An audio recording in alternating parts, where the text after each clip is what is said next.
Hello friends and welcome back to edupediaworld.com.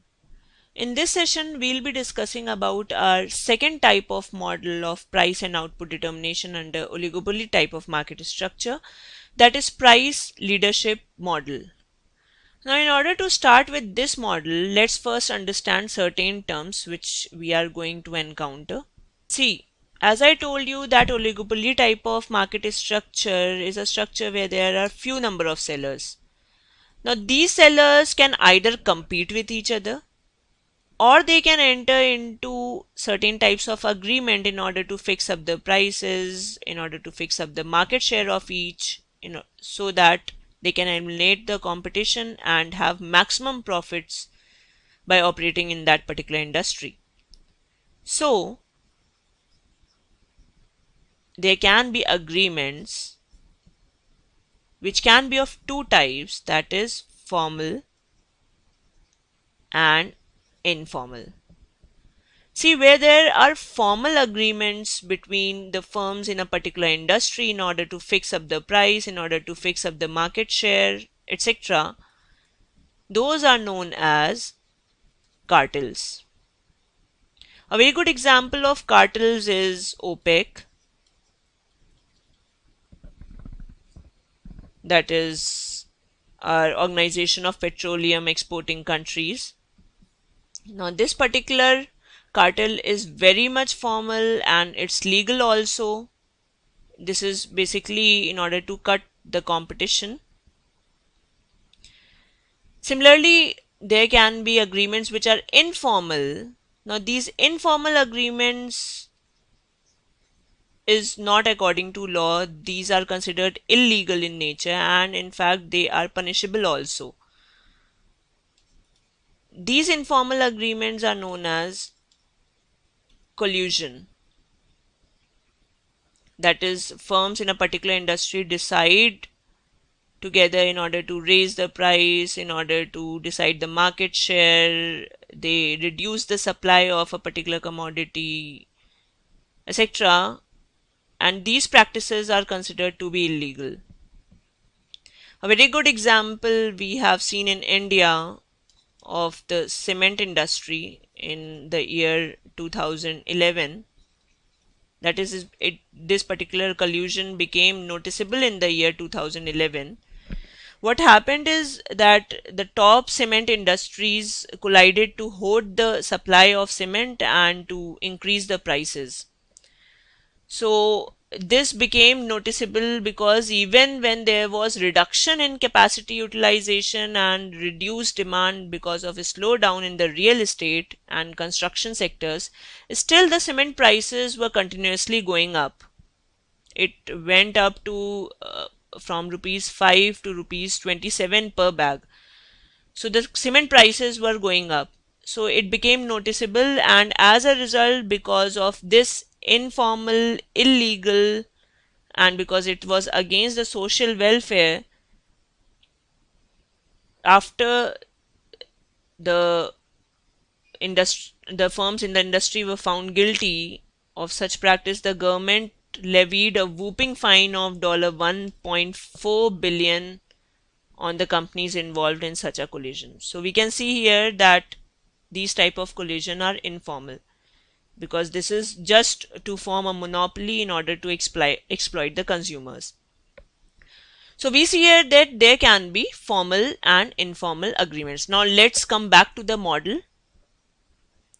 We see here that the firms collude, that is, they go into a particular type of agreement, that is, they use restrictive trade practices to voluntarily lower output and raise price in much the same way as a monopoly do, splitting the higher profits that result.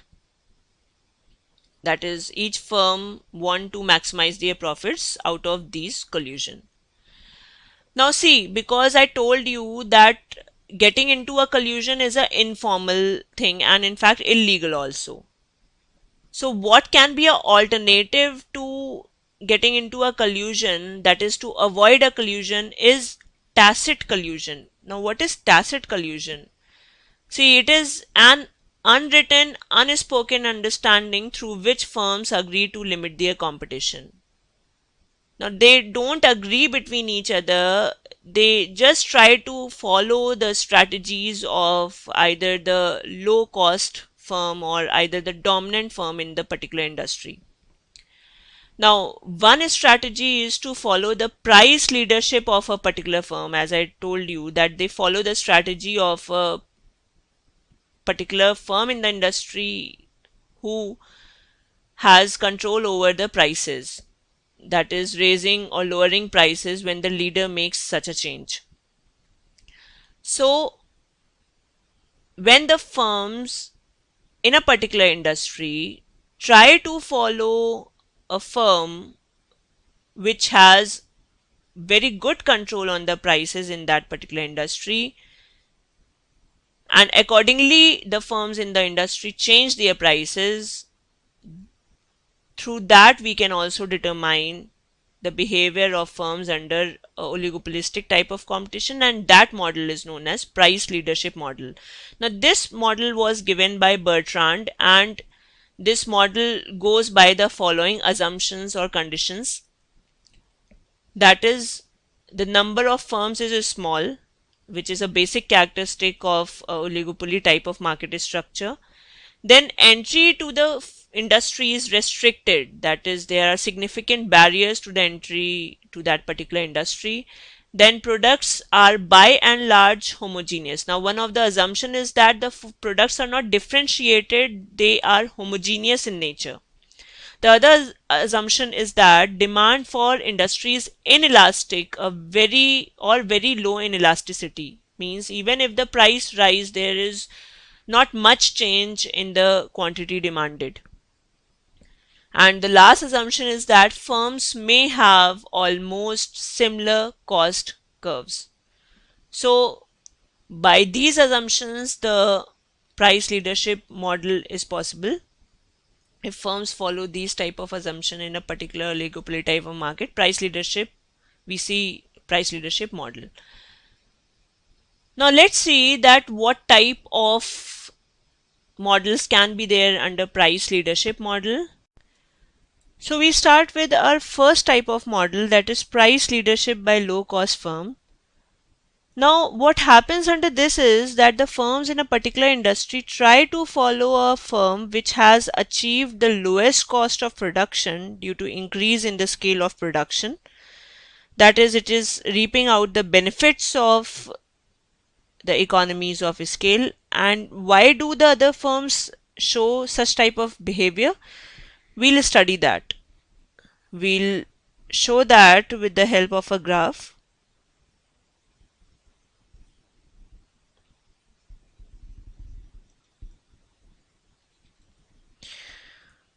Now firms in this particular industry, all the firms in this particular industry will have identical revenue curves, that is the marginal revenue and average revenue curve.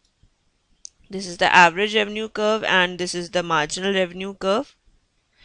Now the firm which is having the lowest cost, that is which is the largest firm in the industry, will have a cost curve which is below the cost curve of the rivals because it has lowest cost of production in the industry. So we get this and we'll name this as MC1, and this cost curve shows the cost curve of the largest firm in the industry. Similarly, it has average cost curve which is lowest in the industry, and this is the average cost curve of the largest firm in the industry. This is the marginal cost curve of the firms which have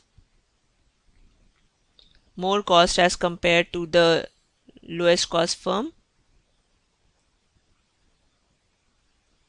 And this is the average cost curve, we name it as AC2. Now the profit maximizing output of the largest firm is determined at a point where the MC curve cuts the MR curve, MC1 curve cuts the MR curve. This is the profit maximizing output. Let's name it as Q2. So OQ2 is the profit maximizing output.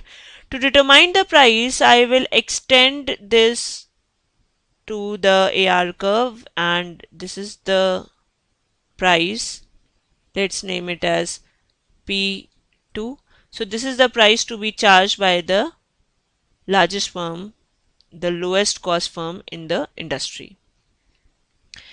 What about the rivals to this firm?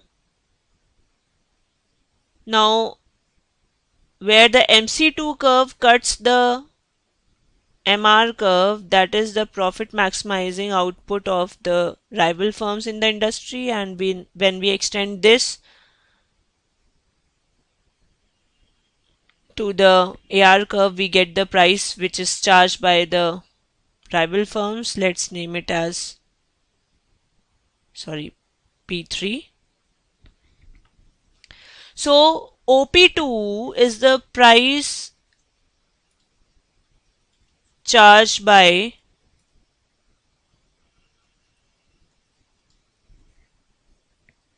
the low cost firm, and the quantity, the profit maximizing quantity of this firm is OQ2. So we can see here that the low cost firm is selling more quantity at less price. What about the rival firms? The rival firms are selling less quantity at more price. They are charging price OP3 and they are selling quantity OQ1. They are selling less quantity at more price. Now see, because the low cost firm is charging less price, so the customers of the rival firms will shift and increase the demand of the low cost firm. So there will be no option with the rival firms. They have to lower down the price to OP2 in order to maintain their market share. So they will be cutting down their price to OP2. Now another alternative with the low cost firm is that it can also sell at a price where AC is equals to AR, that is the average cost is equals to average revenue, that is it can also charge a price OP1 where AC at this particular point AC will be, that is OP1 is a point where AC average cost is equals to average revenue.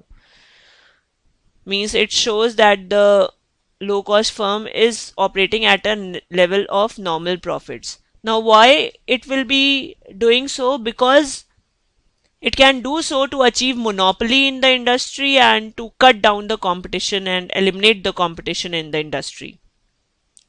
But it will not be going to this level because maybe it has a fear of anti-monopoly laws and all, so it won't be operating at this level. So it will be operating at a level of OP2 where it is earning supernormal profits, and the other firms in the industry, the rival of this firm in the industry, will have to lower down the prices of OP2. So we can see here that here the firms, the rival firms in the industry are following the price structure of a low cost firm, because then if they charge higher prices, they won't be able to maximize their profits and they won't be able to have their market share. So this was the first model, that is price leadership by low cost firm. Now we move to our second model, that is price leadership by a dominant firm. Let's see what happens here. Now what happens under this model is that it is assumed that there is a very large size firm and that large sized firm supplies a large proportion of the total market. Now the dominance of the large size firm is such that it can in fact eliminate the whole competition in the market by cutting down the price, and it can achieve the status of a monopoly. But it will not do so because it can invite legal problems. So the dominant firm has to compromise in some way or the other, but still it will benefit by cutting down the prices in order to maximize its profits. Now what options is available to the small size firm? The small size firm under this model will behave like the firms under perfect competition, that is they will accept the prices which has been set by the dominant firm, and they can only determine the quantity to be served at those particular price in order to maximize their profits. Now let's see how does this happens. We'll depict this with the help of a graph. On x-axis we take the output and on y-axis we take the prices. Now suppose this is the market demand curve, that is DDM shows the market demand curve, and this is the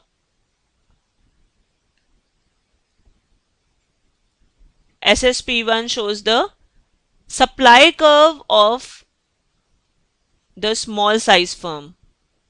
That is, this curve shows the quantity which can be supplied by small size firm.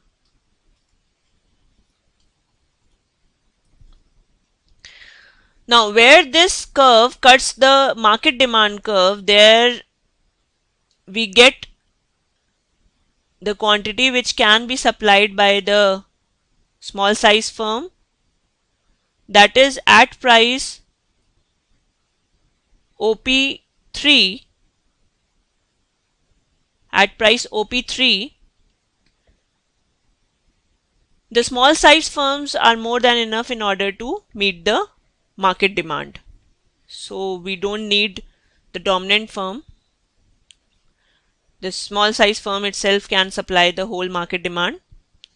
But what if the price decreases, that is, it falls to a level lower than OP3?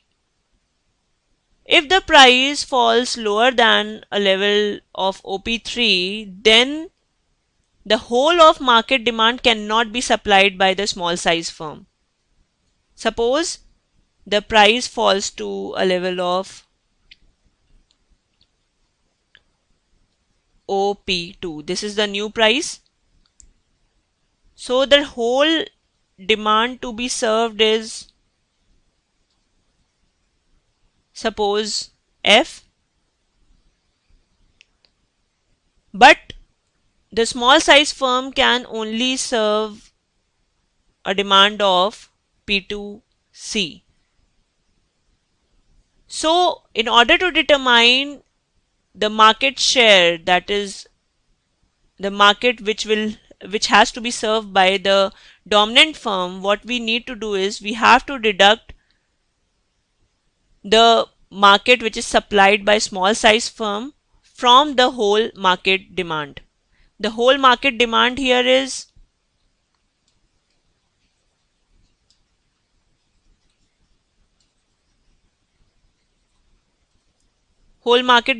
here P2F, and the quantity which can be supplied by rivals is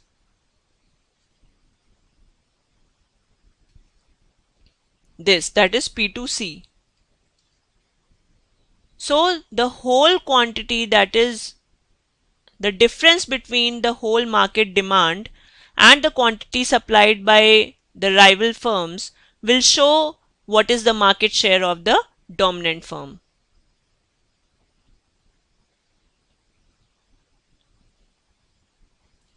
Market share of dominant firm will be equal to P2F minus P2C, which is equal to CF. So CF is the market share of the dominant firm. So this is how we determine that what is the market to be supplied by the dominant firm. Now let's see that how the price of the industry is determined. As I told you that under this particular model, the firms in the industry will behave like the firms under perfect competition. That is, they will accept the prices which has been decided by the dominant firm. So let's see how. I will draw another graph in order to show that how price is being determined by the dominant firm.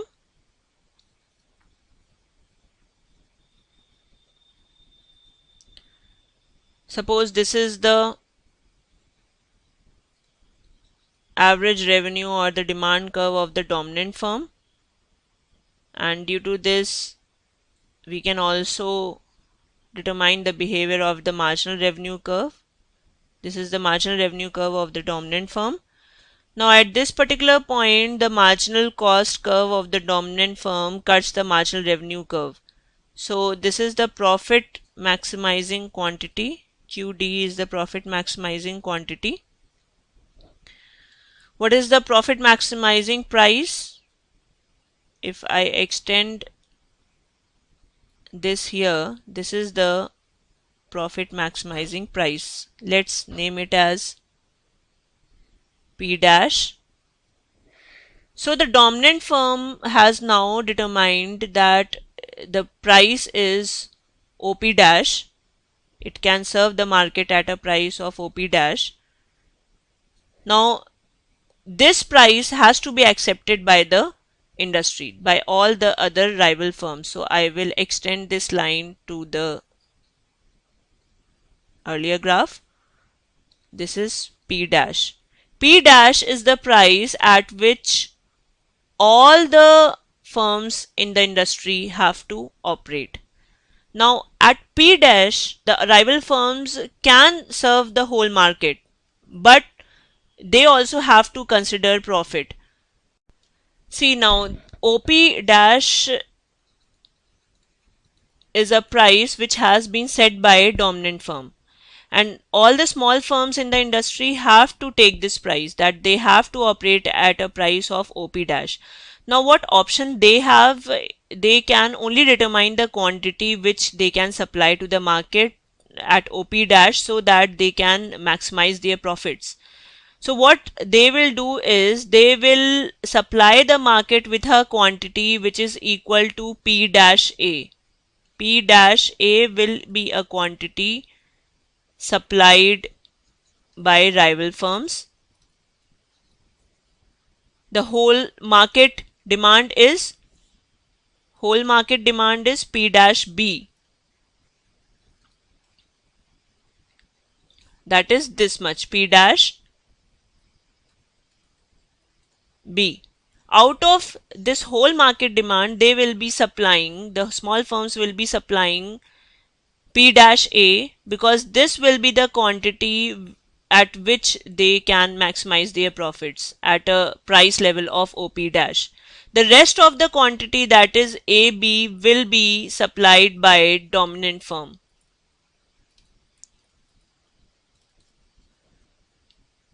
This quantity will be supplied by the dominant firm. So now I suppose that you understand that how under this particular, the second type of model, that is price leadership by dominant firm, how price and output is determined, and how do the firms have to follow the dominant firm. The next model is the barometric price leadership model.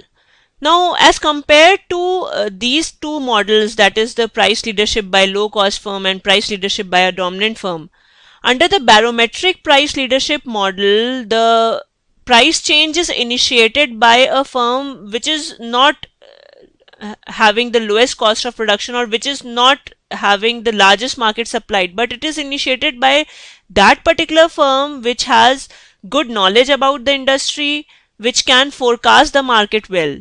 So that firm initiates the price changes when other firms are not doing so because of the risk and uncertainty in the market. Now the barometric price leadership model arises due to the following conditions, but before that, now let's look to some conditions due to which the barometric price leadership model has been evolved. First condition is that the rivalry amongst the larger firms and the cutthroat competition amongst them proves to disadvantage to all the firms in the industry. So it is better to accept a firm as a leader who has better predictive ability. The second condition is that the firms in an industry follow price changes made by a firm who has proven ability to make good forecasts, because other firms may not be having the capacity nor the desire to make continuous calculations of the cost, demand, and supply conditions. So it's easy and it's better to follow a firm which has proven ability to make good moves. The third condition is that it has been observed that the change often happens due to a long economic warfare in which all the firms are losers. So these are the conditions due to which the barometric price leadership model has been evolved. So now I suppose that you have understood all the models related to price leadership model, and now you know that how price and output is being determined under price leadership models. In the next session, we'll be continuing by discussing the other model related to oligopoly type of market structure, that is the Carnot model. Till then, have a nice time and thank you for watching Edupedia World.